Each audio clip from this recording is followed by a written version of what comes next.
Hi, this is Dr. Eric Westman with Adapt Your Life and another edition of Adapt Your Life Live. I'm here in Mallorca for Low Carb Universe, and today's questions regarding keto flu are on my mind. Thanks for your questions. And first of all, keto flu are changing from eating carbohydrates to eating fat for fuel or not eating carbohydrates. You might feel some headache or fatigue the first few days. That's called an adaptation or a switching over from carb burning to fat burning. And most people don't have it. Maybe a third of people have it. And then very rarely that you might feel really sick, feel like you have to be in bed for a day or two. That's called the keto flu. So most people don't get that keto flu kind of symptoms. You might get headache, fatigue, muscle aches, something like that. Most people sail through pretty quickly and do just fine. There are a few things you can do to minimize the keto flu, and I'll get into that in just a sec with the questions here.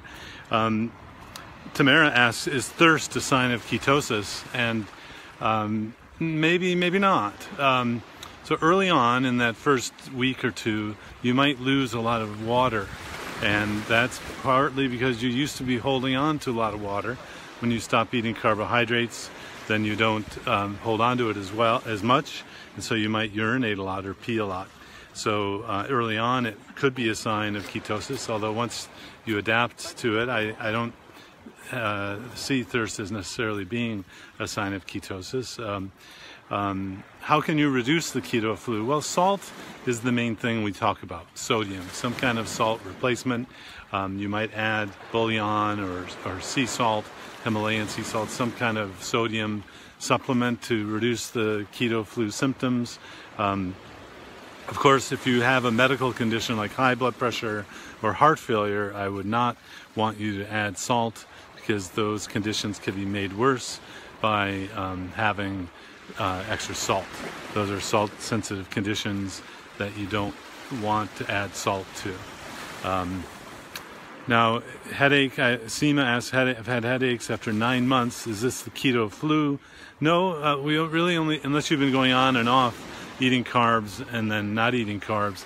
The keto flu is something, or keto symptoms, something that you would only have during those first few days or the first week.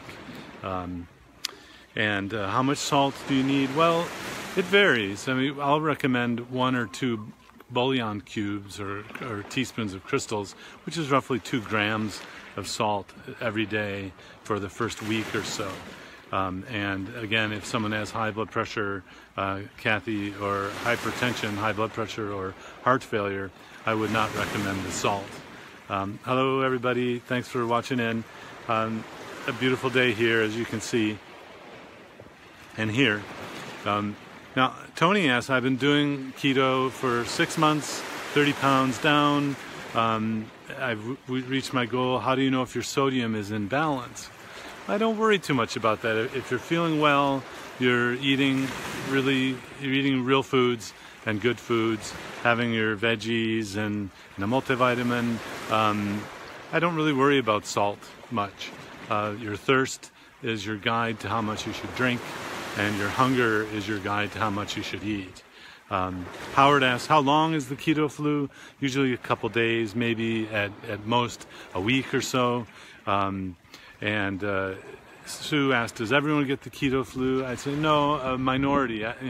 Maybe a third of people will feel symptoms, and then even less than that, maybe 1 in 10 or 1 in 20 will actually get that keto flu where you're feeling so bad you don't want to go out for a day or two.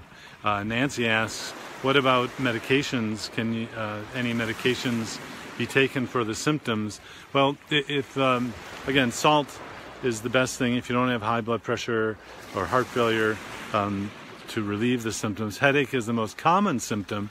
So if you're unable to take salt, you have one of those salt-sensitive conditions, it's okay with me for a short period of time if you take Tylenol or ibuprofen for the headaches. I mean, that's not going to harm the ketosis or the diet itself. So you might even consider the remedies you used to take in the past as a possible treatment. Yes, over time, the amount of sodium is something to be aware of. Once you've keto adapted, you're a fat burner for months and years, we want to make sure you're getting enough salt. That's a whole another discussion beyond the keto flu or the first few days or week. Again, most people don't get the keto flu, but if you do have symptoms, it's a sign your body is transitioning from eating and burning carbohydrates to eating and burning fat. Again, I'm here in beautiful Puerto del Soleil and at the Hotel Esplendido. This is Low Carb Universe, put on by Hannah Bothias and her compadre Bitta. And I hope everyone can make it here at some point. Just a beautiful location.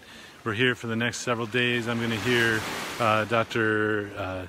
Ian Felt, the diet doctor, Ivor Cummings, the Denver diet doctor, Jeff Gerber, just saw Emily McGuire, and we're having a good time eating and talking about and learning about low carb keto diets.